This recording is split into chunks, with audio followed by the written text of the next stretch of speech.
Là, il s'est passé le conseil de discipline. Ce qui s'est passé, c'est que nous avons passé en revue avec les membres du conseil de discipline les faits qui ont été reprochés à M. Bazier, pour lesquels il a été traduit devant le conseil de discipline. Je crois qu'en mémoire, vous vous souviendrez que ce qui lui est reproché, c'est le fait n'avoir pas exécuté une instruction intendant à accomplir un volume horaire de 10 heures au lieu de 3, qu'il accomplissait depuis près de 7 ans au lycée Philippe Zenda Kaboré. M. Bazier a tenu à expliquer d'abord au conseil qu'il était déjà satisfait de venir devant un conseil pour s'expliquer, parce que beaucoup de choses ont été dites. Certaines étaient vraies, mais beaucoup aussi d'éléments étaient faux. M. Bazier n'a jamais entendu se mettre au-dessus de la loi. Jamais. Il a toujours été respectueux de la loi. Et d'ailleurs, au conseil des disciplines, nous avons exposé ces notations et évaluations depuis 7 ans. J'étais moi-même très surpris de voir qu'un agent de la fonction publique pendant 7 ans a eu des notations de 9 sur 10, continue, avec proposition soit de félicitations ou de décoration.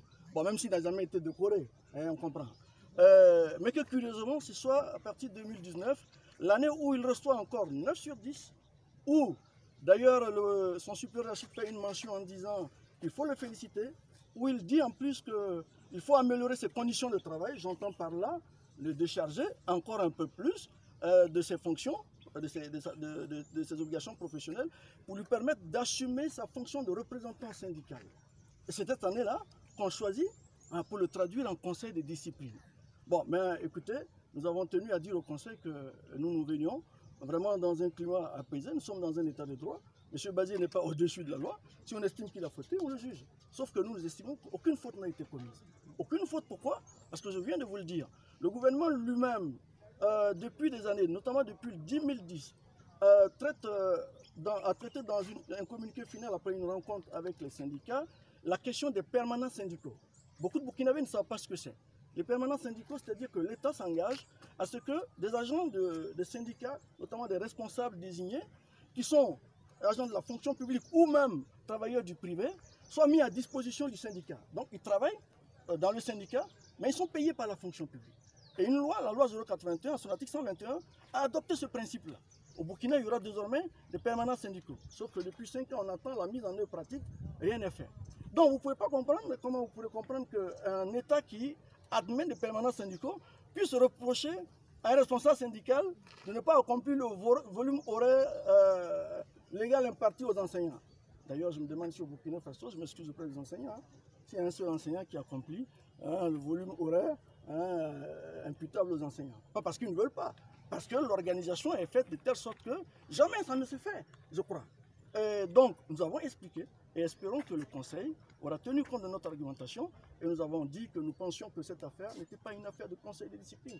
Sauf s'il y a d'autres appréhensions, sauf s'il y a d'autres considérations subjectives, mais si c'est les considérations objectives que nous avons dans les dossiers, nous ne voyons pas pourquoi et comment on pourrait sanctionner M. Bazier. Et quelle a été la réaction? En général, le Conseil ne donne pas sa réaction pendant l'instruction de l'affaire.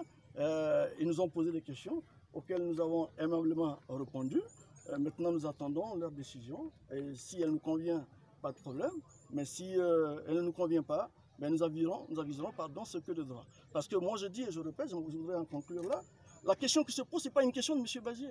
Nous l'avons répété au Conseil. Au-delà de M. Bazier, c'est la problématique de la construction de l'état de droit au Burkina Faso et la place et le rôle des syndicats dans la construction d'un état de droit. Tous les jours, vous voyez M. Bazier et ses autres collègues de l'UAS en discussion avec le gouvernement, pendant des semaines quelquefois. D'autres fois en déplacement à Genève pour rencontrer, pour participer à des instances internationales. Au nom de qui? Mais ce n'est pas en son nom. Si c'était en son nom, je pense qu'il ferait des vacations à ses heures perdues, il gagnerait plus d'argent. Mais il le fait, c'est pour l'état de droit. C'est pour construire la démocratie. Parce que dans un état de droit, les syndicats ont une place forte dans la construction de l'état de droit. Et ce qu'il fait, c'est pour l'ensemble des fonctionnaires, des travailleurs du Burkina Faso. Et c'est pour cela que la loi lui confère des allègements. Bon, moi, je vois beaucoup de fonctionnaires dans ce pays qui, je m'excuse, qui n'ont pas ces obligations-là, mais qui ont des allègements de volume horaire, plus que ce que M. Bazier a. Donc, j'espère que le Conseil l'a compris, mais surtout, j'espère que le gouvernement l'aura compris. Et qu'il n'y a que dans la discussion qu'on résout ces genres de problèmes, mais pas en traduisant les responsables devant un conseil de discipline.